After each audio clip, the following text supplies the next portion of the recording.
me begin with Alec Sharks Hockey, who hit me up on Twitter saying, I love a Sharks podcast, but one where we talk about some areas of concern heading into the playoffs and how they can improve, with a smiley face.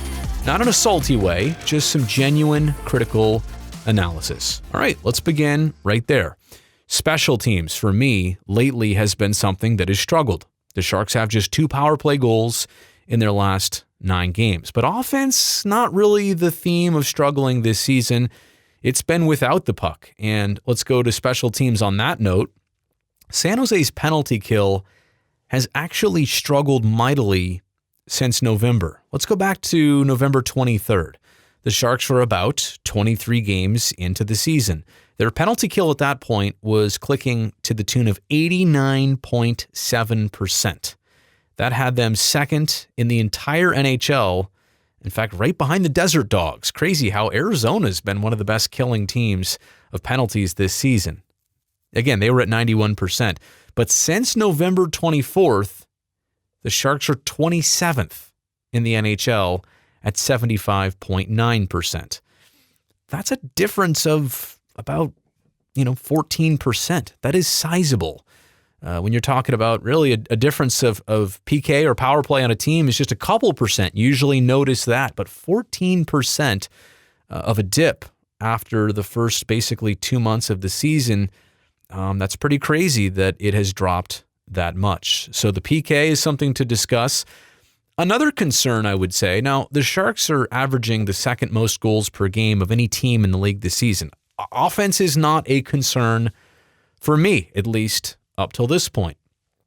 I question sometimes, though, the dimensional aspect of the offense. What am I talking there? The dimensional aspect. Are the Sharks sometimes a little bit too one-dimensional in their scoring attack? Not necessarily. But I go back to a couple years ago in the Stanley Cup Final when Pittsburgh really put an emphasis on not letting Brent Burns get shots through from the point. It slowed him down. It slowed Pavelski out front. It slowed down all the Sharks forwards who were trying for those rebound and tip opportunities out front. And I just hope that that is not something we ever see replicated by any team again. You'd like to think, with hypothetically Erik Karlsson on the other point or on a different shift. Bottom line is it'd be impossible for opponents to stop all these guys from the blue line and getting pucks through. You just obviously don't want to make your offense so reliant on just one player and the puck having to go a certain way to get to the scoring area. So that's a concern. I don't know how high of a concern it is for me, but it's out there. It's legitimate.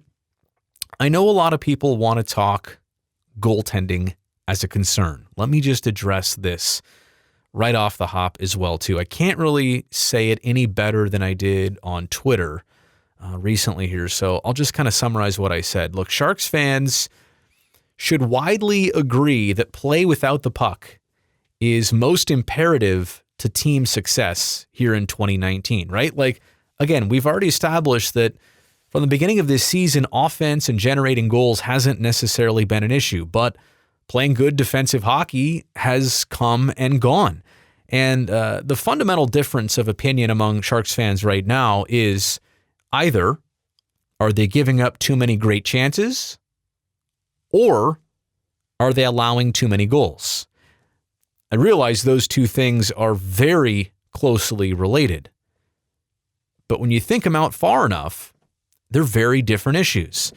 The amount of chances, really, really good chances you're giving up, as opposed to the amount of goals you're actually allowing. All the criticism I've seen of the Sharks and individual goaltending stats that come from outside pundits, I mean, there's reason there, right? The stats tell you a certain story. They paint a picture. But if you watch the actual pictures of the goals against, the types of goals that have been scored on San Jose this season, how, where, when, game situations, breakdowns in front. It's not completely accurate to just flat out declare a goalie problem in San Jose. There's a team defense issue, but I don't think it's right to say there's a goalie problem in San Jose.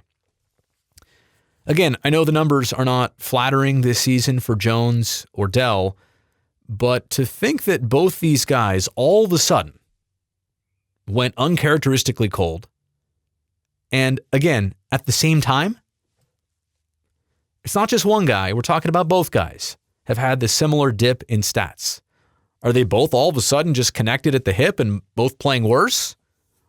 Or is there something else in front of them going on? So I think those two put together prove that there is more to watch in front of the crease for San Jose than actually in the blue paint. I'll leave it with this. Wow, I've responded a long time to one question.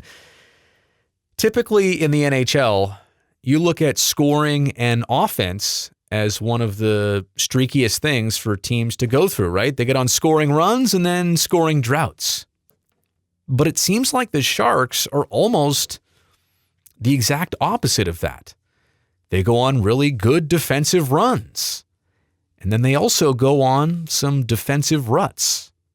Let's not forget, they are undefeated this year, 30 wins and no losses when they allow 2 goals or fewer. So it's all about play without the puck.